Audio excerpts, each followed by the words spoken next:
आज आपण बनवूया छान असं रंगीबेरंगीत सलाद। तर त्यासाठी आपण काय काय घेतलेले आहे आणि कसं केलेलं आहे ते आपण थोडक्यात बघूया। त्यातलं साहित्य बघूया आणि त्याची कृती सुद्धा बघूया।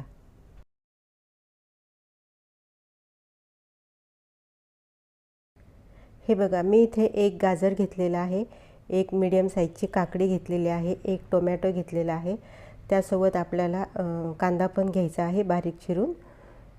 त्यानंतर आपण हे गाजर आणि काकडी किसून घेऊया। जर तुम्हाला असं वाटत असेल की आपण हे छोटे छोटे आकाराचे कट करून घेऊया तर तसं पण चालणार आहे।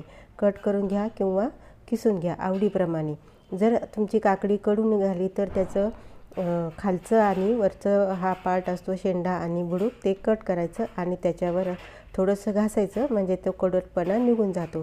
तर ही माझी काकडी चांगली आहे, कोवळी आहे आणि कडूसुद्धा निघालेली नाही, पण मी तुम्हाला दाखवण्यासाठी असं केलं आहे। आता आपण हे किसून घेतलेलं आहे आणि शेंगदाणे रात्रभर पाण्यात भिजवून घेतलेले आहे। हे आपण थोडा वेळ 10 मिनिटं वाफवून घेऊया, त्यानंतर आपण थंड झाल्यानंतर बघूया। नमस्कार, डेस्टिनेशन चॅनलमध्ये तुम्हा सर्वांचं मनापासून स्वागत आहे। इथे मी एक मीडियम साईजचा टोमॅटो बारीक कट करून घेतलेला आहे, अर्धा सेब घेतलेला आहे, डाळिंबाचे दाणे घेतलेले आहे आणि मूठभर शेंगदाणे रात्रभर पाण्यात भिजवून घेतलेले आहे। त्याला मी ह्याच्या गाजराबरोबर वाफवून घेतलेले आहे आणि चणेसुद्धा रात्रभर पाण्यात भिजवून घेतले, ते शिजवून घेतलेले आहे। आता याच्यावरती आपल्याला तिखट मीठ टाकायचं असेल तर टाकायचं। मी याच्यावर चाट मसाला भुरभुरलेला आहे, तुम्ही तुमच्या आवडीप्रमाणे वाटल्यास तर हिरवी मिरची कट करूनही घालू शकता। आणि हे बघा, हे असं आपलं रंगीबेरंगी सलाद तयार झालेलं आहे।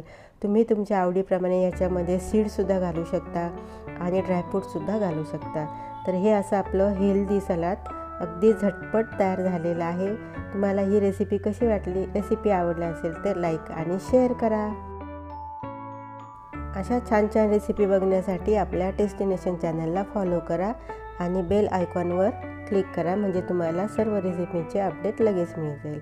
भेटूया नवीन व्हिडिओमध्ये अशीच एखादी छानशी रेसिपी घेऊन। तोपर्यंत मस्त खा आणि स्वस्थ रहा।